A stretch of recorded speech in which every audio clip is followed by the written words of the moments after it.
Welcome back to The Exam Room, a podcast where we dive deep into the world of value-based care, patient-centered healthcare, and improving health outcomes with your host, Dr. Rhiannon Windsor. Dr. Windsor is a certified surgical technologist, healthcare educator, and the manager of training at VB Care Network. With almost 30 years of experience in healthcare and instructional design, she's spent her career helping clinicians and care teams optimize patient outcomes. What if going to the doctor felt more like being welcomed, not just processed? In this episode, patient advocate and author Claudia Cometa shares how applying principles of hospitality and emotional intelligence can revolutionize the patient experience. Dr. Windsor and Claudia explore what it means to humanize healthcare, from the waiting room to the exam room, and why building trust at every touchpoint matters more than ever in today's value-based environment. We thoroughly enjoyed this conversation, and we're sure you will too. Let's get into it. So we've been talking a lot about what we can do inside the exam room with the patient and the clinician. What about outside of the exam room, the support staff? Is there something that they can do to facilitate patient empowerment, engagement? And I would say hospitality, communication and hospitality. And I don't mean like this now needs to become the Ritz-Carlton, because nobody is expecting to feel like they're at the Ritz when they're in a medical facility. But there's no reason we can't implement some of those same ideas. So I actually recently read a book called Unreasonable Hospitality. I think everybody in the medical system needs to read this book. It has nothing and everything to do with healthcare. Like, it's about the fine dining industry, and it talks about the level of attention that specifically the author, who's Will Guidara, but people in that industry pay to their customers that is so far beyond. The reason why it's called unreasonable hospitality is because it's so far beyond what anybody would expect. And so, they talk about how they have, these people at a table, and it's, just this exorbitant, expensive, $350 plate, whatever. And they overhear people at the table saying, the one thing I didn't get while I was at New York was a street hot dog, so I guess I'll get that next time. So one of the staff members overhears it. The culture of that place is to give them the agency to make those things happen. So they literally talk in the book about how they, that person left, got a street hot dog, brought it back, had the back staff plate it all pretty, and then brought it to them. And that's all that family remembers. They don't remember the $350 whatever. And so it's like little things like that I think we don't necessarily have to perfect, but if we just were to implement some of them. And so I actually became certified in unreasonable hospitality because I was so obsessed with that book. Like, if we could just do some of this, but I think the bar is so low right now that it doesn't take too much to raise it. We just need to get to okay. We're not even at okay. If you walk into a doctor's office, it is almost expected that your first interaction with the staff is going to be below average, below optimal, that you're not going to feel welcomed. You're going to feel here's the iPad, sign your name, and then go sit down. In some places, it's a kiosk. You don't even talk to a person anymore. That can't be how we begin the interaction. The first impression cannot be that. And then, so how do we elevate every part of the patient journey? How do we elevate it? And it doesn't have to be super time intensive or costly. Even just the waiting room, how can it feel less cold and sterile? Can we just change the colors and maybe put some plants in there?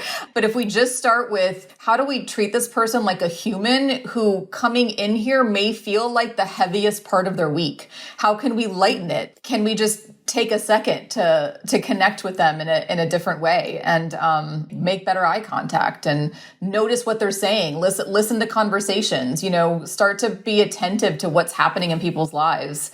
So in any case, I think everybody needs to read Unreasonable Hospitality, and I don't make any money off of saying that. So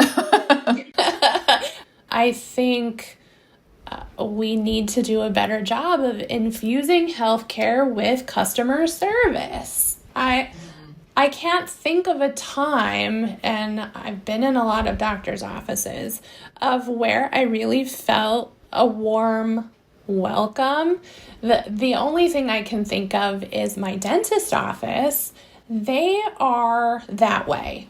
I genuinely feel like they care to see me. They care that I'm there. And it's very warm and welcoming. But that's really the only experience that I can think of where I've ever felt that way. It's rare. Some people have some really great experiences, but they're very much like you, where it's like, yeah, there's this one place that's really great, but I mean, the vast majority are terrible. And we as patients have come to expect terrible because that is what we're seeing. I mean, like, of course we're expecting terrible. That's the bar that's been set. All that to say is it doesn't take much. Unlike the fine dining industry, where it's like everybody's raised the bar so high. How do you become the top restaurant in the world? I don't know. Will Guidara figured it out and wrote the book, but that bar is so much higher. We are working with a really low bar. So, I mean, just pick 5 points on the patient journey inside of your clinic and choose to elevate those, or pick 3, start with 3, and you'll see the difference, because people are expecting terrible. And the minute they're like, oh wait, this wasn't terrible, what's happening here? They'll notice, and it'll be a big topic of discussion, and they'll tell their friends like, oh my gosh, my doctor's office, I don't know what happened, and people are like, wait, which doctor's office? Mine's terrible. Which one's yours? It doesn't take much. It doesn't take much. Yes, absolutely. And as patients, we're expecting terrible. That probably feeds into the distrust that we have about the system, especially those that are marginalized or underserved in our communities. I think acknowledging goes so far. Like, acknowledging that prior experiences may have been negative, may not have been great, that hey, we're not doing a really great job as a whole in our healthcare system to take care of underserved communities and marginalized cultures and communities. And so we acknowledge that. And so here's how we are going to, change. And that might be in the marketing of the office. It might mean, hey, make sure that like everybody is represented in your clinic. You've got a diverse amount of people in your clinic, so people see themselves when they come in. They're not just seeing the same, that they feel like their culture and realities of life are not represented in your clinic. And so they don't feel like they're going to be heard. They immediately feel like these people aren't going to understand me just like everybody else.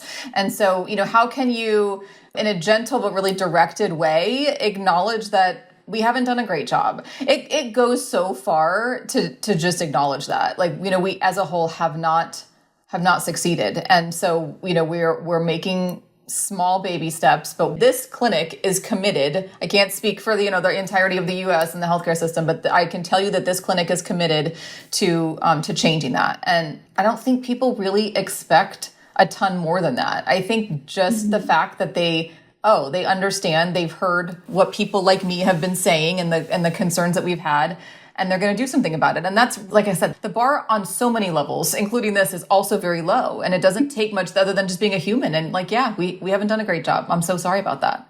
Yeah, and I think in healthcare in general, we're trained not to show fear, to show confidence, to not admit that we've made a mistake, which is completely opposite of the people that we're serving, because they come to us and they're scared and they're confused and they may feel overwhelmed, and clinicians may or may not be seeing that, but what can they do? I think it is really just so much of a reality that most people are going to be confused in the system, and just understanding the fact that the confusion is the fact that we speak medicalese, right? Like, we speak a medical language that there's a reason why there's a class called medical terminology. Like, it's because the layperson doesn't know this, or there wouldn't be a class for it. How can we just really start to come to the patient's level and not in the sense of like dumbing it down, but the reality is this has taken us years to learn, and our patients aren't going to learn it in 5 minutes.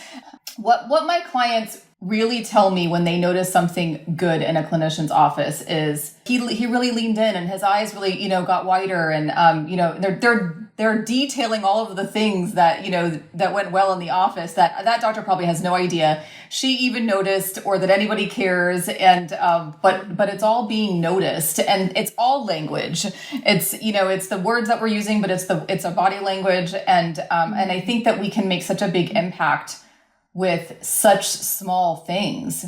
I was talking to a gentleman who made a documentary and called Bleed Out, which I recommend everybody watch that. And it's about his mom. But, he even says, and as a layperson, he doesn't know anything about medicine. Like, he wasn't medically trained. And, he's like, I really just don't think this is that hard. So that's what just came to mind right now is I don't think this is that hard. But I think the medical community is making it like it's such a huge mountain to overcome, to just do the right thing. And I think that that's so true. Like it really, it's not that hard. But we overcomplicate things in medicine. We are like skilled at overcomplicating. I think that's probably, it should be its own class. Like, how much can you overcomplicate all of this? And then whoever overcomplicates the most wins. But that's what we do. And we need a class to just bring us all back down to just, we're all just humans. We all just want to feel something good. And how can you help us, feel that? So in any case, that's probably another tangent, but these are all things that are like swimming in my head as we're talking. No, that makes me think of the Japanese concept of Kaizen, where it's like just little tiny steps can lead to these huge accomplishments. And it makes a lot of sense that we're making a mountain out of a molehill, where if we just kind of step back and think about what's just one little thing that we can incorporate. For me personally, I had my hip replaced. I was having some issues with it. And so I went back to my orthopedic surgeon and he wrote me a prescription for it. He did an x-ray, of course, and everything was fine. And so he's like, well, here's a prescription for Vicodin, like, go away. And, I was like, well, can I do physical therapy? Well, we can send you, but it probably won't help. Like, that was it. He never examined me, soft tissue examination, like put me through a range of motion, and nothing like that. So I ended up, through a friend of a friend, seeing this sports medicine guy. And so I go into the office and he sits down and he's like, so tell me your story. And I was like, what part of my story? And he's like, well, all of it, just start from the beginning. And I'm like, we have that much time? And he's like, yeah, like I want to hear what you have to say. And the first experience made me feel really dismissed.